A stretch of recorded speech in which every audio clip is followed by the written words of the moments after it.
Okay, so this one's for the girls, but there were two things I learned in middle school that just kind of fucked up my spine, my posture, ass, everything. The first one is sucking it in. Like, and then the second thing, it drives me nuts. I guess I call it cheerleader butt. What this ends up doing, it creates an anterior tilt and it hurts your low back so much. And what happens is that you stop engaging your transverse abdominis and your lower core. Now, all you simply have to do is tuck it back in. It's not that hard. But what that does, it helps you engage your lower abdominals more. When I say lower abdominals, I mean beneath the belly button. A lot of times I have clients and they just bitch and complain, like, get rid of this pooch, get rid of this pooch. And I'm like, I got you. You don't need lipo. So, what you want to do in order to get rid of that pooch is one, stop. And I say this with so much love, stop showing off an ass you don't have yet. Okay. I said that once in class and a girl got her feelings hurt, but we move on. You tuck your tailbone in and you want a neutral spine. If you don't know what a neutral spine is, bring your hands at a little upside down. It kind of looks like a heart. But bring your thumbs to touch on your belly button and then your index fingers right above your pubic area.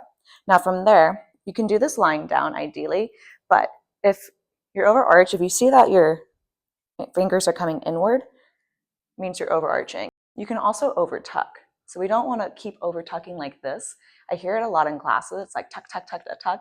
Every spine is different. So to find out what your neutral spine is, bring your thumbs to touch, index fingers right here. If everything looks good, flat, straight, that's your neutral spine. Me personally, I do have a little bit of a curvature, but that's just my body. The next thing I want to get into is to how to actually engage your core without sucking it in. So I like to say tuck, don't suck. And what I mean by that is that we all know how to suck it in. I was actually teaching someone how to do this a couple weeks ago. And they're like, they kept like sucking it in and bringing their shoulders to their ears. What you want to do, so I'll show you sucking it in. So everything's going to hang out. You're going to suck it in. You see that? It's like kind of all, my shoulders came up and everything's just like concaved. Let it out. Start with bringing your hand on your belly button. Take a deep breath in. Exhale, clap it back in. Inhale out. Exhale in. Out. In. Right there. That shows you that I'm working my transverse abdominis muscles. Your transverse abdominis muscles are your deep core muscle groups, and they go all the way down to the psoas.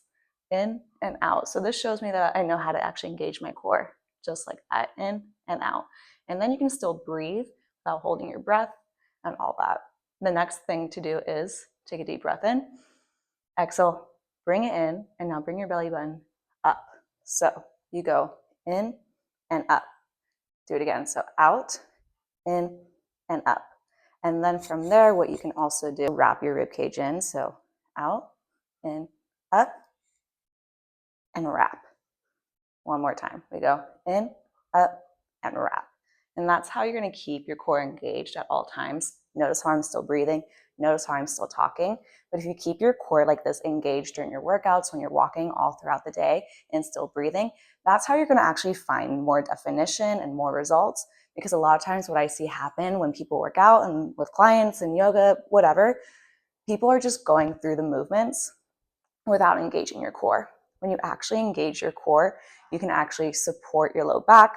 It kind of, I wouldn't say it makes the exercises easier, but I kind of feel like for me, it feels more intentional. So I'm engaging my core rather than just kind of like, you can do bicep curls, just hang everything out, or you can actually engage the core. And I actually feel it more that way, if that makes any sense. So I see this a lot, and honestly, it drives me nuts. It's really bad form. It shows me you're not engaging your core. It shows me you're not engaging your glutes. It shows me bad posture. There's just so much that it does. And if you can unlearn it now, since you didn't do it in middle school, I'll show you.